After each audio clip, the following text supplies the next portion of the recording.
की दोस्ती। एक छोटे से गांव में आर्यन और कबीर नाम के दो दोस्त रहते थे। बचपन से ही दोनों की दोस्ती मिसाल थी।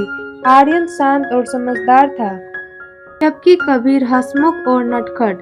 दोनों एक दूसरे की हर जरूरत और भावना को समझते थे। एक बार गांव के पास के जंगल में भालू के आने की खबर फैली। गांव वालों ने चेतावनी दी कि जंगल की ओर ना जाएं, लेकिन कबीर को एक दिन शरारत सूझी।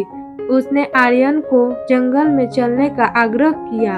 आर्यन ने मना किया, लेकिन कबीर के बार बार कहने पर वो मान गया। जंगल में घूमते घूमते दोनों अचानक एक बड़ी गड़गड़ाहट सुनकर रुक गए।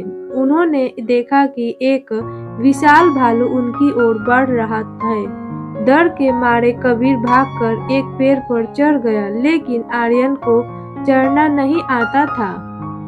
आर्यन ने तुरंत किताबों में पढ़ने एक बात याद की, भालू मृत शरीर पर हमला नहीं करते। वह तुरंत जमीन पर लेट गया और सांस रोककर मरने का नाटक करने लगा।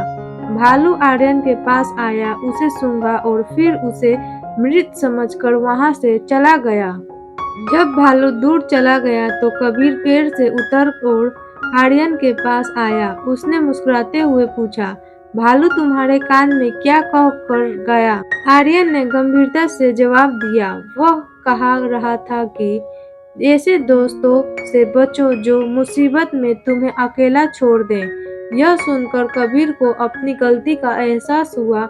उसने तुरंत आर्यन से माफी मांगी और वादा किया कि वह कभी उसे अकेला नहीं छोड़ेगा।